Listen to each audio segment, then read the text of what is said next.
Thank you Nabil Kaiser. আমরা দেখতে পাচ্ছি পরিচিত মুখ শোবিজ জগতে তারকারা এবং তাদের নিয়েই কিন্তু এই আয়োজনটা celebrity champions trophy Bashundhara sports সিটির ক্রিকেট গ্রাউন্ডে অনুষ্ঠিত হচ্ছে। আমরা দেখতে পাচ্ছি মোহাম্মদ মোস্তফা কামাল রাজ, আরেকজন পরিচিত নাম, পরিচিত মুখ, এবং তাদের দল ফিল্ডিং করছে। তারা অবশ্য টসে হেরে গেছে। অপোনেন্ট দল অর্থাৎ জেভিকো কিংস তারা টসে জিতে আগে ব্যাট করেছে এবং টুর্নামেন্টের একটা দারুণ একটা আউট হাইলাইটটা আমরা দেখতে পাচ্ছি একটু আগে। মেয়েদের যে 2 ওভার তাদের জন্য যে বরাদ্দ, আর মেয়েদের জন্য 2 ওভার বরাদ্দ এবং মোট 20 ওভারের খেলা। মেয়েরা খেলবে 2 ওভার, ছেলেরা 18 ওভার এবং ওই 2 ওভারে কিন্তু আলাদা করে হিসাব কিতাব হবে।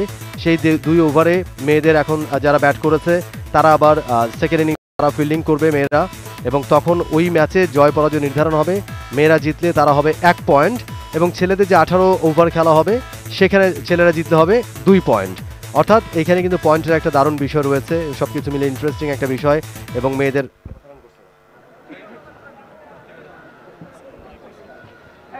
আমরা দেখতে পাচ্ছি একেবারে তারকার match. For more update, follow us on Facebook, subscribe our YouTube channel, get the latest update on www.daily-sun.com.